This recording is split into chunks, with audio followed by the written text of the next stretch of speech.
Donc en fait, je voulais parler aujourd'hui dans cette conférence surtout de la volonté, de la motivation et de l'autodiscipline pour rester motivé et faire plein de rencontres parce que c'est pas la question que les gens se posent a priori.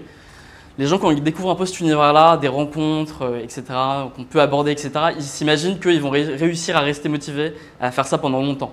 Donc la seule question qu'ils se disent, c'est ok, comment je vais faire pour approcher, comment je vais faire pour conclure. Ils se posent plein de questions ultra techniques, alors que c'est vraiment la dernière question que vous devez vous poser. La première question que vous devez vous poser, c'est comment je vais faire pour faire ça pendant longtemps.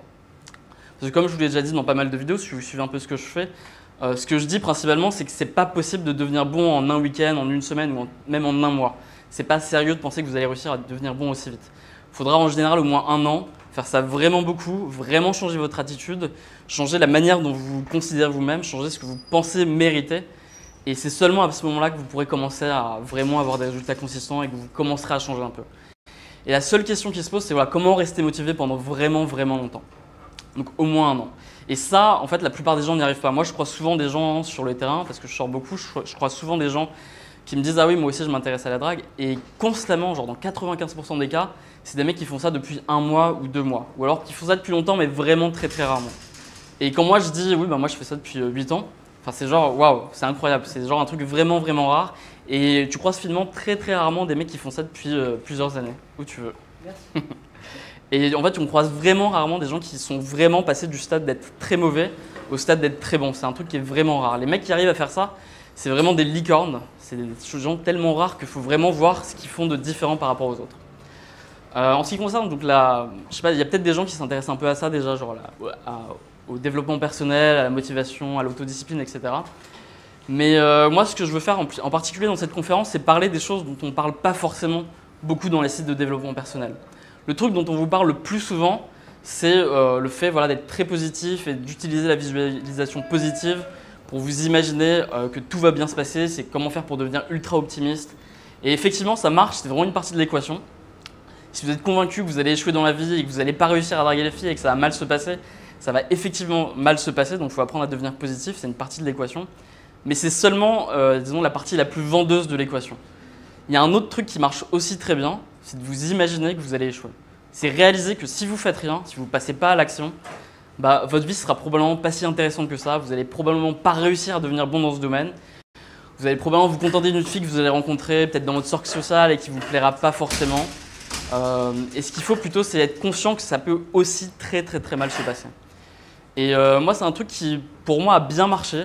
Quand j'ai commencé à me lancer dans la drague et tout, à faire beaucoup de rencontres, à aucun moment je me suis dit non, dans 7 ans, je serai un coach en séduction et je vais apprendre aux gens comment faire ça. Quoi. Je vais être trop bon, je vais faire des vidéos, ça sera trop bien. Je me suis jamais dit ça. Ce que je me disais, c'est simplement, ok, il faut absolument que je trouve une copine, il faut absolument que je fasse comme ça parce que sinon, je vais finir seul et je vais pas y arriver.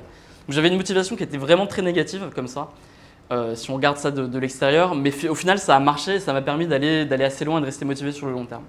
Alors que quand je rencontre souvent des gens qui me croisent et qui viennent me voir et qui me disent « Oui, mais moi aussi, je veux faire du coaching, je viens de me lancer il y a 2 semaines et franchement, je vais devenir trop bon et je vais créer un site et tu vas voir, ça va être incroyable. » Et le problème, c'est que ces mêmes gens, je les recroise un an plus tard et ils me disent exactement la même chose. Ils me disent « Ouais, j'ai pas réussi là, à lancer mon truc, mais tu vas voir, bientôt, je vais lancer un site, ça va être extraordinaire. » Et quand je croise quelqu'un comme ça, je sais que ça va pas bien se passer, je sais qu'il va pas vraiment réussir parce qu'il est trop optimiste, c'est pas sérieux d'être aussi optimiste dans ce domaine. C'est comme si vous créez une entreprise. Si vous créez une entreprise et que vous vous dites « ça va marcher, tout va bien aller », c'est pas sérieux. La grande majorité des entreprises, elles foirent, elles échouent. Et donc c'est plus sérieux d'être pessimiste sur ce sujet-là. Et c'est la même chose dans la drague. Si vous décidez de vous lancer dans le fait de faire des rencontres, d'aborder des filles, etc., la norme, ce qui va se passer normalement, c'est que vous allez arrêter, c'est que vous allez abandonner, c'est que vous n'allez pas forcément vous lancer, ou alors que si vous vous lancez, vous allez abandonner au bout d'1 mois. C'est ça la norme, c'est ça qui va se passer a priori. Et ça n'a pas de sens d'être ultra optimiste comme ça, sans raison. Mais voilà, encore une fois, ça marche aussi un peu. Pour certaines personnes, ça peut avoir du sens de se forcer à être plus positif. Moi, ma théorie, c'est que les deux sont importants. L'idéal, c'est d'être à la fois ultra optimiste et ultra pessimiste. C'est vous dire, ma vie peut être complètement foirée. Enfin, je peux vraiment rater dans le domaine dans lequel je veux m'améliorer. Et aussi, si je réussis, ça peut être vraiment extraordinaire et ma vie peut vraiment devenir extraordinaire. Il faut que vous soyez, à mon avis, capable de bien visualiser les deux. J'ai un élève, par exemple, qui avait jamais abordé de sa vie, il n'avait jamais dragué une fille de sa vie. Et c'était vraiment impressionnant parce que la première fois que j'ai vu parler à des filles, bah, il faisait ça vraiment bien. Et donc je lui ai demandé à la fin du coaching, Ok, en fait, tu avais déjà fait ça. Enfin, franchement, est-ce que tu as vraiment jamais abordé une fille de toute ta vie? Et il me disait non, non, je ne l'ai jamais fait, j'ai juste regardé les vidéos. Donc j'ai un peu essayé de le cuisiner pour voir comment est-ce que ça faisait que lui, il arrivait et dès sa première approche, il était super détaché, il arrivait vraiment à créer l'attraction, il faisait rire les filles directement alors qu'il n'avait jamais fait ça. Et en fait, ce qu'il m'a expliqué, c'est que lui, non seulement il regardait les vidéos, mais après avoir regardé les vidéos, enfin pendant qu'il regardait les vidéos, il se visualisait en train de le faire lui aussi et en train de réussir. Et effectivement, pour lui, ça marchait vraiment bien parce qu'il arrivait, enfin, dès ses premières approches, finalement, il était assez bon. Donc, je ne suis pas en train de détruire totalement l'idée d'être optimiste et de faire de la visualisation positive comme ça. Ça marche aussi apparemment. Moi, c'est juste pas un truc que j'ai utilisé personnellement, mais ça peut marcher aussi. C'est juste qu'il faut que vous soyez conscient en même temps que voilà, c'est juste une partie de l'équation et si vous voulez devenir bon dans ce domaine, il faut que vous fassiez les deux en même temps. Il faut que vous soyez à la fois très pessimiste et très optimiste. Mais au-delà de ça, le plus important, enfin, au-delà de la question d'état d'esprit, je pense que ça dépend totalement de votre personnalité. Je ne peux pas vous dire ouais, tous les matins, il faut que vous soyez positif et que vous disiez que je vais réussir, je suis le meilleur, ou alors tous les matins, il faut que vous disiez je vais échouer. En fait, j'en sais rien, ça dépend totalement de votre personnalité. Il faut que vous choisissiez en fonction de vous. Et puis en fonction de la réalité aussi, hein, il y a certaines personnes pour lesquelles c'est plus évident d'être optimiste parce que bah, ils ont plein d'avantages. Pour d'autres, c'est plus évident d'être pessimiste parce qu'ils n'ont que des désavantages et qu'ils ont zéro expérience. Et donc c'est à vous de voir si vous décidez d'aller plutôt sur une voie positive ou une voie négative. Mais le plus important, c'est que vous ayez un plan, si vous vous fixiez un plan en particulier. C'est un peu dur à expliquer comme ça, à avoir des preuves sur des individus que ce qui compte, c'est d'avoir un plan. Parce que quand vous étudiez un peu, quand vous écoutez des interviews de gens qui ont réussi dans n'importe quel domaine, il y a des gens qui vont vous dire « Ok, moi j'ai toujours voulu réussir, j'ai suivi mon plan et j'ai juste fait ça et j'ai réussi ». Par exemple, si vous lisez je sais pas, un blog sur n'importe quel sujet, sur la séduction, je sais pas, sur la mode ou n'importe quoi, souvent des gens vont vous dire « Oui, moi je tenais mon petit blog, je faisais une petite vidéo juste pour moi, puis ça a marché, alors j'ai continué, puis ça a marché un peu par hasard ». Mais les gens ont un peu du mal à avouer qu'ils ont beaucoup d'ambition et qu'ils ont un plan très précis et qu'ils réalisent ce plan-là. C'est plus cool de dire « Oui, non, mais moi je faisais des vidéos comme ça pour le fun ». Puis les gens aimaient bien, alors j'ai continué, j'ai poursuivi. Alors que si tout de suite tu dis oui non moi je voulais vraiment réussir, je voulais vraiment avoir du succès, bah, ça fait moins désintéressé et c'est moins intéressant à raconter pour les gens et c'est moins impressionnant. Alors que quand tu dis oui ça arrivait naturellement alors que j'ai pas fait beaucoup d'efforts, c'est un peu un moyen facile de se mettre en valeur. Donc soyez très méfiants avec ça, avec le côté du genre il y a des gens qui réussissent sans avoir de plan. Sous-estimez pas l'importance d'avoir un plan très précis sur ce que vous allez faire. Donc, par exemple dans le domaine de la drague ça va être voilà, vous allez vous dire pendant une semaine je vais juste sortir dans la rue. Peut-être voilà, juste dire bonjour à des filles et pas aller plus loin. La semaine d'après, je vais me présenter, je vais être un peu plus persistant et ainsi de suite. Je vais toujours augmenter et avoir un plan très précis, le plus précis possible parce que c'est ça la condition qui va faire que vous allez vraiment passer à l'action. Encore une fois, c'est un truc dur à voir sur les individus. C'est dur à prouver que ce qui marche, c'est d'avoir un plan plutôt que de pas avoir un plan. Mais si on va à une échelle un peu plus grande, il y a un livre qui s'appelle Zero to One qui a été écrit par Peter Thiel. Donc ce qu'il explique, et il le prouve, enfin il le montre en prenant des exemples sur des pays entiers, c'est que la seule chose qui compte pour l'avenir d'un pays, c'est pas qu'il soit optimiste ou pessimiste. Souvent vous allez entendre des hommes politiques qui vont vous dire, je vous assure qu'on va reparler de drague dans très bientôt, mais souvent vous allez entendre des hommes politiques qui vont vous dire oui non mais ce qu'il faut c'est que les gens soient plus optimistes, qu'ils soient plus positifs, et là ça va marcher, et là tout ira bien dans l'économie. En fait, ce que lui, il explique, donc Peter Thiel dans Zero to One, c'est que ce qui fait la différence entre un pays qui va réussir économiquement ou qui va échouer économiquement, c'est pas du tout d'être pessimiste ou négatif ou optimiste, c'est d'avoir un plan et d'être déterministe, de croire que vraiment l'avenir va se passer d'une telle manière et d'avoir une vision super claire de ce qui va se passer. Donc on peut prendre deux exemples par exemple. Il y a deux exemples de pays, enfin de nations qui sont négatives et assez pessimistes. On peut prendre par exemple la France ou l'Europe. Globalement, vous direz que c'est plutôt optimiste ou pessimiste. Voilà, on est d'accord qu'on est plutôt sur un continent où les gens sont convaincus que ça va plutôt mal se passer dans les 10-20 ans qui vont venir. Si vous regardez plutôt par exemple la Chine, on ne le sait pas forcément, mais en Chine, les gens sont aussi très très pessimistes. Ils sont convaincus, enfin les gens en fait ont conscience qu'il y a de plus en plus de gens qui deviennent riches et qu'a priori, dans pas longtemps, dans 10-20 ans, ils ne pourront pas tous être riches en même temps et avoir le mode de vie par exemple des Américains aujourd'hui. Parce qu'il manque de ressources, parce que voilà, il va y avoir un vrai clash. Et donc en fait en Chine, on ne s'en rend pas compte forcément en France, on a l'impression que voilà, qu'ils sont très positifs et que tout se passe bien pour eux. Mais en fait en Chine, les gens sont très très pessimistes, ils savent que ça va mal se passer. Mais comme ils savent que ça va mal se passer, ils agissent en fonction. La différence entre la Chine et l'Europe, C'est que nous, on sait que ça va mal se passer, mais on ne sait pas pourquoi ça va mal se passer. Peut-être ça va mal se passer parce qu'à cause peut-être de l'Union européenne, peut-être qu'il faut rester dans l'Union européenne, on ne sait pas vraiment comment ça va se passer au niveau de l'économie. Et personne n'est d'accord sur la manière dont ça va mal se passer. Donc là, j'ai demandé à la salle, tout le monde est d'accord qu'on est plutôt pessimiste, mais je suis sûr que si je demande à chaque individu pourquoi ça va mal se passer, je vais avoir une réponse différente. Si vous allez en Chine et que vous demandez aux gens pourquoi ça va mal se passer, ils vont tous vous dire la même chose. Ça va mal se passer parce qu'on n'a pas assez de ressources, parce qu'on ne pourra pas tous vivre de la même manière, et voilà, on va tous avoir le même problème. Et comme ils ont une vision très claire de l'avenir, ils agissent en conséquence, et du coup, ça ne va pas si mal se passer que ça, et ça va même plutôt sûrement très bien se passer pour eux. Parce qu'ils font les bonnes choses. Les gens n'investissent pas forcément, ils gardent leur argent de côté et ils misent sur la sécurité. Les gens qui ne sont pas encore riches en Chine font vraiment tout ce qui est nécessaire pour devenir riches le plus rapidement possible et prendre leur part du gâteau. Alors qu'en Europe, on ne sait pas quoi faire. En fait, on ne sait pas si on doit investir, on ne sait pas si on doit jouer sur la sécurité. Il y a des gens qui nous disent qu'il faut être plus optimiste, il y a des gens qui disent qu'il faut augmenter, avoir plus d'Union européenne, il y a des gens qui disent qu'il faut en avoir moins. Enfin bref, on ne sait pas ce qui va se passer, on n'a pas une vision claire de l'avenir et du coup, on n'est pas d'accord sur ce qu'il faut faire. Et donc, a priori, ça peut effectivement très mal se passer tant qu'on n'a pas une vision claire de l'avenir. Et donc, dans ce cas-là en particulier, on pourra avoir la preuve que c'est pas ça qui est important, c'est pas que vous soyez positif ou négatif, c'est que vous sachiez ce qui va se passer et du coup, vous avez un plan. Mieux vaut avoir un mauvais plan qu'avoir pas de plan du tout. Le pire plan du monde est meilleur que pas de plan du tout. Et on peut prendre le même exemple pour un cas de pays optimiste. On peut prendre les États-Unis. Entre les États-Unis, par exemple, des années 30 ou du début du XXe siècle, à l'époque, ils étaient très optimistes et aujourd'hui, ils le sont encore.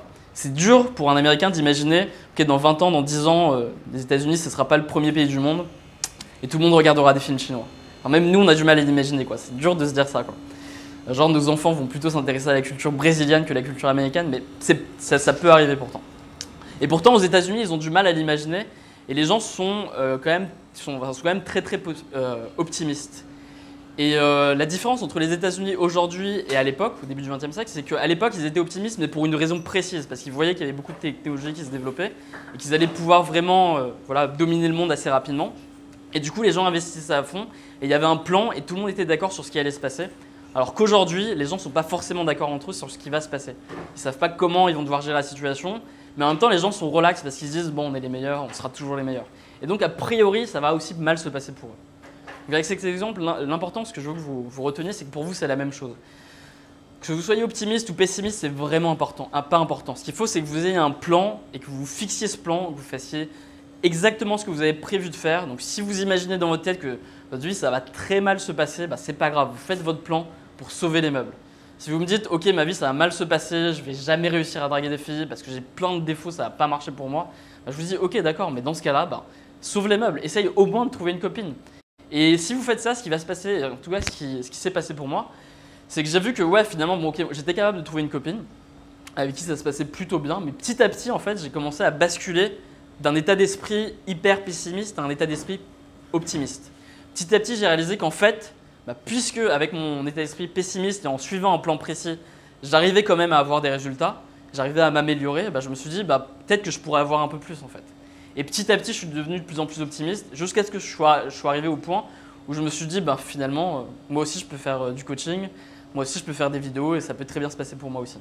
Si vous suivez un petit peu, est-ce qu'il y a des gens qui suivent le site La Gouaille depuis plus d'1 an? 1, 2, 3, 4, 5. Ok. Donc pour les autres, vous pouvez quand même regarder les anciennes vidéos de La Gouaille. Si vous regardez juste ce que je fais dans mon site, j'ai suivi un peu la même trajectoire. J'ai commencé en étant très pessimiste et ça se voit pourquoi. Parce que dans mes premières vidéos, j'ai pas de caméraman, je paye pas un caméraman. Je fais mes vidéos avec une caméra qui n'est pas forcément de très bonne qualité. On voyait pas ma tête au début, c'était anonyme. Et donc c'était un plan très pessimiste. Je me disais ok, je le fais. Ça se trouve, ça va pas marcher. Si ça marche pas, j'ai pas envie qu'il y ait ma tête sur internet. Et je l'ai quand même fait, tu vois. Et je l'ai quand même fait et au final, ça a marché petit à petit. Et puis finalement, je me dis on va commencer à faire des trucs, on peut faire des cours aussi en extérieur. Comment ça a commencé ces cours? Ça a commencé par des cours gratuits que j'ai proposés à la rage dans la newsletter. Je dis venez, ça va être gratuit, je vais répondre à vos questions. Donc du coup, j'avais rien à préparer. Et du coup, j'ai commencé comme ça, en me disant ça se passe bien, ça se passe bien. Et puis petit à petit, on a fait 3 cours, je vois qu'il y a toujours du monde, je vois que ça se passe toujours bien. Et puis du coup, maintenant, je peux commencer à louer une salle. Et pourquoi les cours sont gratuits à votre avis?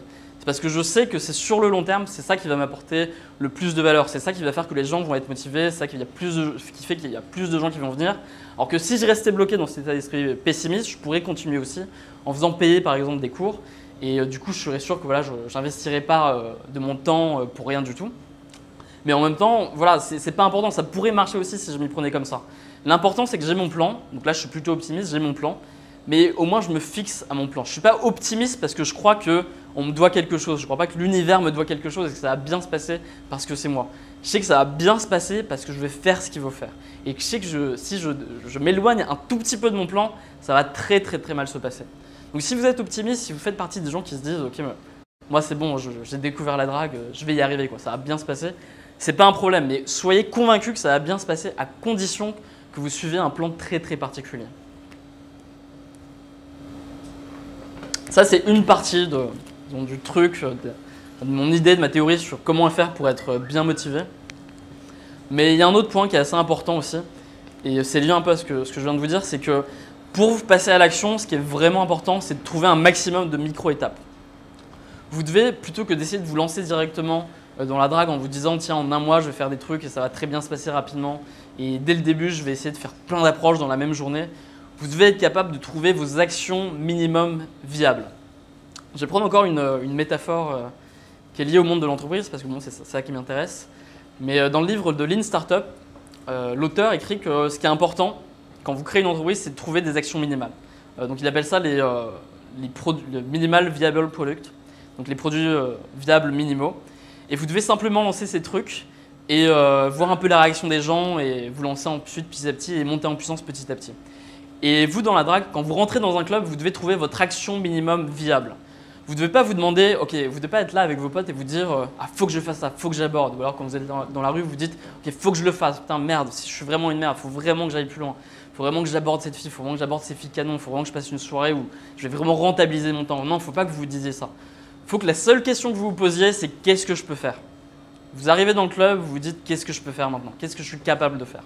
Vous n'êtes pas capable d'aborder une fille directement, lui dire qu'elle vous plaît et la rapprocher de vous, c'est pas grave. Qu'est-ce que vous pouvez faire? Est-ce que vous pouvez faire un high five à une fille?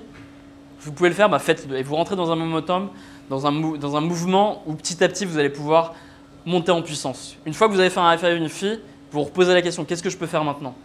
Voilà, vous pouvez peut-être dire à une fille qu'elle vous plaît. Vous continuez. Cette fois-ci, vous allez vous présenter. Maintenant, vous pouvez peut-être être un peu plus persistant.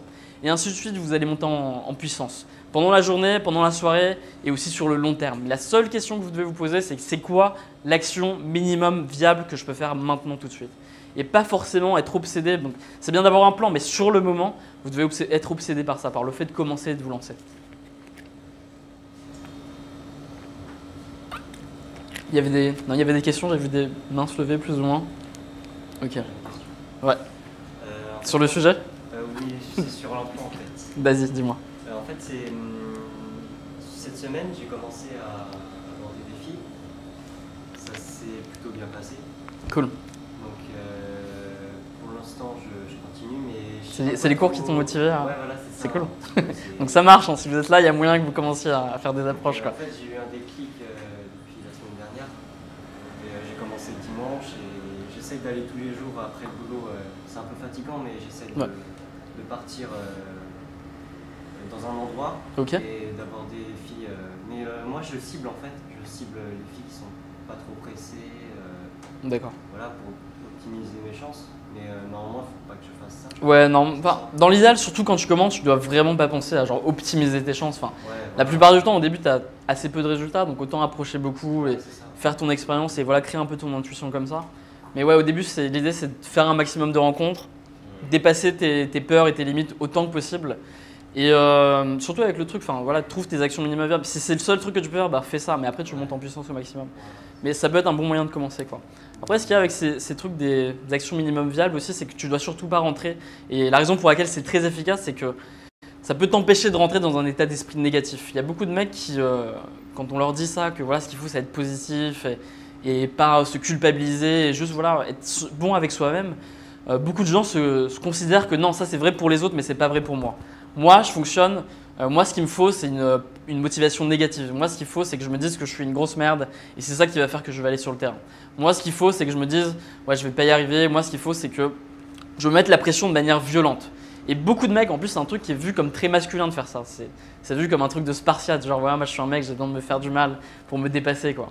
Mais le problème, c'est que effectivement, ça peut marcher des fois, et ça marche parfois pour tout le monde.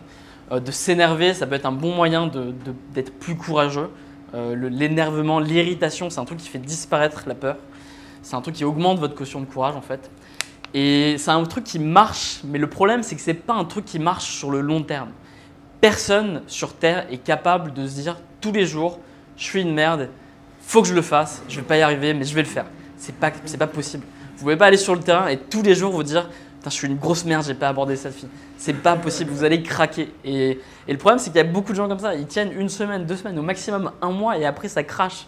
Et ils comprennent pas pourquoi. C'est parce qu'effectivement, ça marche un peu, la motivation négative et l'énergie négative, mais ça marche pas très longtemps.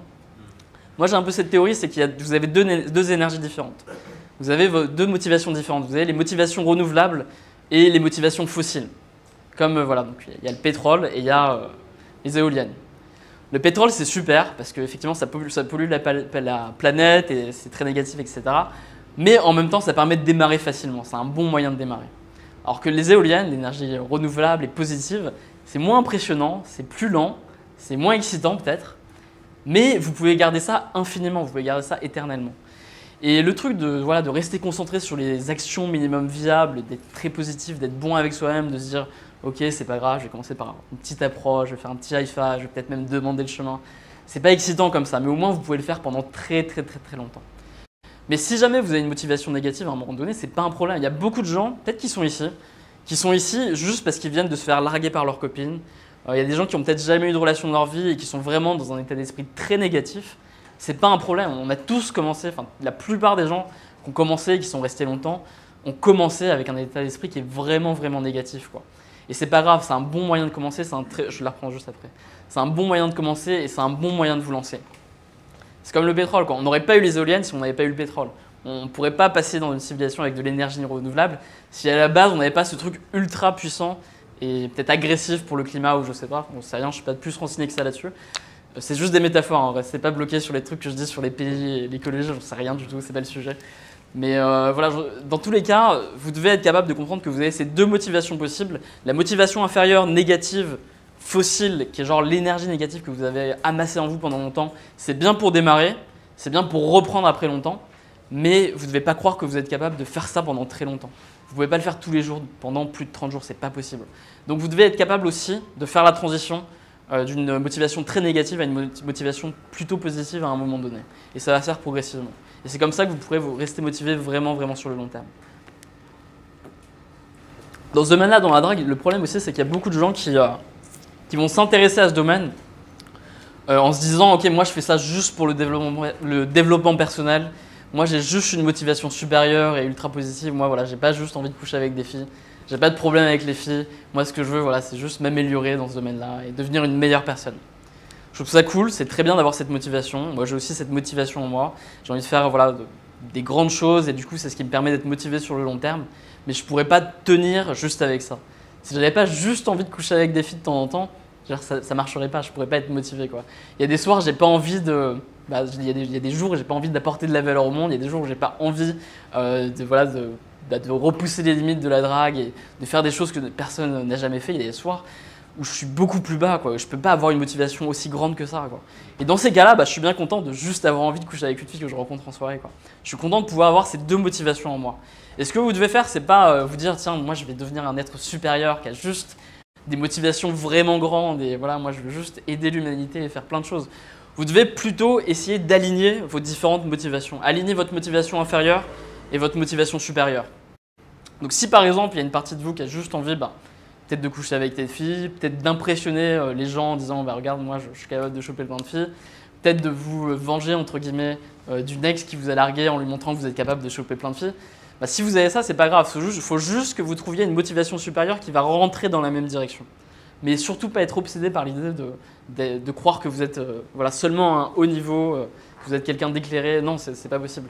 Surtout la drague, voilà, vous devez à un moment donné être capable d'assumer que vous faites ça pour coucher avec des filles. Parce que si vous l'assumez pas totalement, si vous êtes convaincu qu'il y a quelque chose d'un peu sale, d'un peu petit, d'un peu ambitieux, à juste vouloir coucher avec une fille que vous rencontrez en soirée, la fille elle va le sentir et ça marchera beaucoup moins bien pour vous.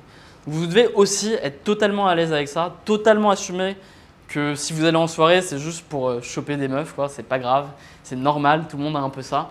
Et vous devez être aussi capable de l'assumer intérieurement, quoi. C'est pas du tout un problème. Je reprends les questions dans 2 secondes, toi et toi. Je veux juste un peu développer en fait sur ça, sur le fait d'avoir une vision un peu plus genre positive de la sexualité, du fait de coucher avec une fille que vous venez de rencontrer. Il y a plein de gens, peut-être même des gens ici, hein, qui ont un peu cette petite once d'idée dans la tête que franchement coucher avec une fille que tu rencontres dans la rue c'est quand même un peu vachement superficiel, c'est un peu voilà, c'est un truc nul quoi. Il y a un peu de ça en nous, il y a un peu de ça en moi aussi quoi, c'est normal. Mais vous devez vraiment être capable de vous demander mais pourquoi est-ce qu'on pense ça? Pourquoi est-ce qu'on a cette idée dans la tête en fait? La réalité c'est que c'est pas, il n'y a rien de superficiel à vouloir rencontrer quelqu'un, à vouloir coucher avec une fille que vous venez de rencontrer. À mes yeux, enfin dans ma tête en tout cas, c'est le truc le plus profond et le plus spirituel et le plus élevé qu'on puisse avoir dans sa vie. Imaginez, vous rencontrez une fille, vous couchez avec elle, vous êtes proche d'elle physiquement, mais au moment où vous couchez avec elle, en fait, il y a une vraie connexion qui s'établit avec elle. Et à mon avis, enfin, en tout cas dans ma vision des choses, vous ne pouvez pas établir une connexion plus profonde avec quelqu'un que de cette manière-là. Il n'y a pas de manière d'être plus proche de quelqu'un qu'en couchant avec elle. Alors évidemment, si vous êtes en couple avec une fille et que vous la connaissez depuis longtemps et que vous êtes amoureux d'elle et que vous couchez avec elle, c'est encore mieux et c'est encore plus élevé et c'est encore plus profond. Mais juste coucher avec une inconnue, c'est pas un truc superficiel et nul et un truc dont vous devriez avoir un peu honte. C'est juste la société qui vous donne un peu cette idée-là, c'est juste la culture qui vous donne un peu cette idée-là. Mais quand vous y réfléchissez un peu plus objectivement et honnêtement, c'est le truc le plus profond du monde. Enfin, vous ne pouvez pas vous connecter de manière aussi profonde et aussi rapidement en trouvant un autre moyen que celui-ci. Donc vous devez aussi être capable de comprendre ça, de comprendre que même dans le fait de coucher avec une inconnue, même ramener une fille que vous rencontrez en boîte, au bout de 5 minutes, coucher avec une fille que vous venez de rencontrer et coucher avec elle dans les toilettes de la boîte, même là-dedans, il y a un truc avec lequel vous devez être totalement à l'aise. Vous devez vous dire, ok, ça c'est extraordinaire, ça c'est un truc qui est vraiment profond. Parce que si vous ne le croyez pas, si c'est pas clair pour vous, ça va beaucoup moins vous arriver. Et c'est vrai qu'il y a beaucoup de mecs qui ont du mal à comprendre que non mais comment c'est possible qu'il y ait des mecs qui arrivent à coucher rapidement avec des filles quoi. Moi il me faut toujours 3 rendez-vous, 4 rendez-vous, 5 rendez-vous. Et le problème c'est que ces mêmes mecs, ils me demandent mais comment je fais pour trouver une fille qui soit pas une salope, moi je veux pas une fille facile, donc est-ce que ta méthode ça marche pour les filles qui sont pas faciles? Mais le problème c'est que si vous avez cet état d'esprit et que vous jugez un peu les filles en fonction du nombre de rendez-vous qu'il faut avant qu'elles couchent avec elles, bah vous n'allez jamais coucher avec elles rapidement. Les filles sont très intuitives là-dessus, elles sentent très bien, elles le sentent extrêmement bien, c'est évident pour elles quoi. Si tu la juges là-dessus, si ça fait partie de tes critères de sélection, elle va se comporter comme tu veux qu'elle se comporte. Voilà, vous devez être totalement à l'aise avec ça. Et c'est pas parce que tout d'un coup vous êtes capable de coucher avec des filles rapidement que vous n'allez pas pouvoir avoir une relation sérieuse avec elles. Moi, toutes les relations sérieuses que j'ai eues un peu poussées, ça a commencé très rapidement. Pourquoi? Parce que j'aime bien les filles qui sont spontanées. J'aime bien les filles qui assument totalement qu'elles aiment le sexe. Et ça fait vraiment partie de mes critères. Donc une fille qui me fait attendre 2-3 rendez-vous. Et le truc que je déteste le plus, c'est une fille qui m'aime vraiment bien, qui a vraiment envie de moi. Et je vois dans sa manière d'être qu'elle fait semblant, qu'elle me fait attendre exprès, un peu pour me manipuler, pour me faire attendre et pour faire comprendre non, moi je suis pas une fille facile. Ça c'est un truc que j'accepte pas et je laisse tomber totalement ce genre de relation. Parce que si vous sortez avec une fille comme ça, qu'est-ce que ça veut dire? Ça veut dire que pour elle, le sexe, c'est un moyen de vous contrôler. Et ça veut dire que votre relation avec elle, elle sera totalement merdique. Pourquoi vous voudriez sortir avec une fille qui vous manipule avec le sexe? Non, si elle a envie de vous, ben, voilà, vous devez accepter et coucher avec elle rapidement, ça va très bien se passer. Vous devez juste être assez confiant en vous pour comprendre que si vous êtes avec elle et que vous êtes capable de la satisfaire, ben, elle va rester avec vous, pourquoi elle partirait. Et voilà, et pas être mal à l'aise là-dessus. C'est pas évident pour la plupart des mecs. La plupart des mecs se disent non mais moi je veux une fille voilà, qui soit pratiquement vierge et en qui je peux faire confiance et voilà, qui soit pas une fille facile. Et c'est dur de comprendre comme ça que c'est un problème de confiance en soi, mais moi je peux vous le dire parce que je l'ai vécu. Moi aussi ce que je voulais à la base c'était des filles innocentes, des filles gentilles, voilà, des filles qui avaient peu d'expérience, en qui je pouvais faire confiance. Et j'avais l'impression que c'est juste parce que, voilà, parce que le sexe comme ça c'était un truc pas profond. Mais en fait, en gagnant en confiance en moi et en ayant de plus en plus d'expérience, j'ai commencé à réaliser mais Enfin, pourquoi est-ce que je cherchais des filles qui avaient peu d'expérience? C'est juste moins bien en fait, c'est juste moins intéressant. Et le seul truc, c'est que voilà, j'avais pas assez confiance en moi pour penser que j'étais juste capable de gérer cette situation. T'avais une question? Oui, c'était par rapport à. Je me rappelle. Ouais, attends, toi d'abord, t'avais une question Ouais, en fait, c'est que tu l'avais dit juste après, c'était quand tu allies les motivations positives et négatives. Parce que en fait, en gros, quand tu disais, ouais, il ne faut pas forcément aller chercher de la motivation négative en soi. Ouais. Parce que moi, ce que je voulais dire, c'est que la question que je voulais te poser, c'était quand tu as des objectifs à atteindre et que tu les atteins pas finalement, il faut dire ce qui est. Ouais, faut pas forcément garder un. C'est démotivant, ouais, c'est dur, bien sûr. Tu as manqué à tes objectifs, donc forcément, tu auras un état d'esprit Ouais, ok, je vais te répondre. plutôt négatif, donc il faut savoir rebondir là-dessus en fait. C'est pour ça que voilà. Ok. Donc en fait, sur ce truc-là, effectivement, enfin, on est tous comme ça, si effectivement au moment où tu n'as pas de résultat, tu te démotives et c'est dur de. Voilà, du coup, tu rentres forcément dans un état un peu négatif. Ce qu'il faut, c'est que tu sois capable petit à petit de switcher d'un état d'esprit où tu te juges sur tes résultats à un état d'esprit où tu te juges sur tes actions seulement. Si tu te juges sur tes résultats tous les jours et que voilà, tu vas aller en soirée, peut-être au début tu n'auras peut-être pas de résultats, tu vas dire putain j'ai pas de numéro, j'ai rencontré aucune fille avec qui ça s'est bien passé. Bah effectivement ça va être très dur de rester sur le long terme dans ce domaine-là. Ça va être vraiment vraiment dur. Parce que tu vas être motivé seulement, tu vas être remotivé seulement au moment où ça va marcher. Alors que si tu switches totalement d'un état d'esprit où tout ce que tu juges chez toi c'est tes actions, donc par exemple combien de filles j'ai abordées, est-ce que je les ai abordées vraiment? Est-ce que j'étais franc? Est-ce que j'étais physique? Est-ce que j'ai déplacé des filles après quelques minutes? Enfin, tous ces trucs-là. Si tu te juges sur tes actions, c'est-à-dire même pas sur ce que tu arrives à faire, mais sur ce que tu essayes de faire, tu peux garder un état d'esprit positif tout le temps, quoi. Moi, enfin, je peux passer de très mauvaises soirées où j'ai zéro résultat et je rentre chez moi et je suis content. Je me dis, putain, c'est super, quoi. J'ai vraiment bien fait ma soirée. Pourquoi? Parce que j'ai fait ce que j'avais prévu de faire. Et je sais que si ça n'a pas marché ce soir-là, ça marchera mieux le lendemain. Donc je peux passer de très mauvaises soirées où j'ai zéro résultat et dans ces cas-là, bah, effectivement, je descends, je dis putain merde quoi. Depuis le temps que je fais ça, j'arrive pas à choper une fille rapidement. Et du coup, à ce moment-là, je switch totalement. Je me dis ok, cette soirée elle est pourrie, je l'ai ratée. Je suis un mauvais état d'esprit, je suis dans ma tête. Je suis même pas capable de faire rire une fille que je rencontre, ça va mal se passer, mais c'est pas grave. Ce que je veux faire, c'est développer ma discipline, aborder un maximum de filles, ou ça dépend d'où je suis, mais voilà, aborder des filles, peut-être mettre plus d'énergie, peut-être être plus intense, mais me concentrer sur mes actions et vivre cette soirée, vivre cette session seulement en me disant c'est une préparation pour la session suivante.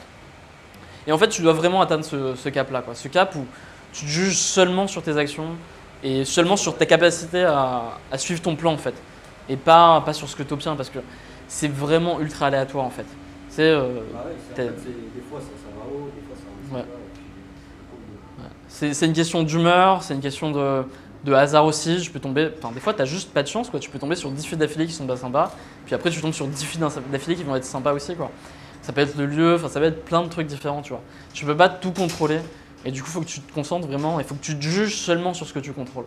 Parce que si tu passes genre 30 jours de suite à te dire putain, merde, j'ai pas réussi à appliquer mon plan, je t'assure que le 30e jour, tu vas appliquer ton plan, quoi. Ça va venir petit à petit, quoi.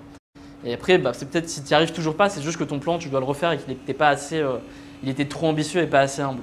Il faut que tu reprennes un truc un petit peu plus humble.